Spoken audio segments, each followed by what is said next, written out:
વડોદરા શહેરના યાકુતપુરા વિસ્તારમાં ફૂટવેર વેપારીના બંધ મકાનમાં થયેલી ઘરફોડ ચોરીનો ભેદ ઉકેલાયો। વડોદરા શહેરના યાકુતપુરા વિસ્તારમાં ફૂટવેર વેપારીના બંધ મકાનમાં થયેલી ઘરફોડ ચોરીનો ભેદ વડોદરા શહેર ક્રાઇમ બ્રાન્ચે ઉકેલી નાખ્યો છે। પોલીસે ચોરીના ગુનામાં સંડોવાયેલા આરોપીની ધરપકડ કરી વધુ તપાસ હાથ ધરી છે।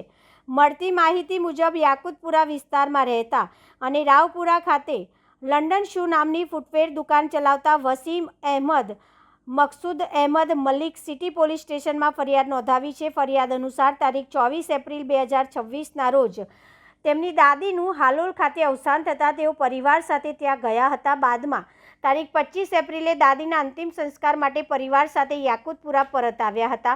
અંતિમ વિધિ પૂર્ણ થયા બાદ બપોરે 12:30 વાગે તેઓએ મકાનને તાળું મારીને ચાવી સામેવાળા અમીન સાહેબને સોંપી હતી। ફરી હાલોલ જવા નીકળી ગયા હતા। ત્યારબાદ 27 એપ્રિલે તેઓ ઘરે પરત આવ્યા હતા। જોકે તારીખ 30 એપ્રિલે પરિવારના સભ્યો ઘરે આવતા તિજોરીની ચાવી ન મળતા કારીગર બોલાવી લોક તોડવામાં આવ્યું હતું। તિજોરી તપાસમાં તેમાં રાખેલા સોનાના દાગીના, રોકડ રકમ અને વિદેશી ચલણ મળીને કુલ કિંમત રૂપિયા 4.14 લાખ મત્તાની ચોરી થઈ હોવાનું બહાર આવ્યું હતું।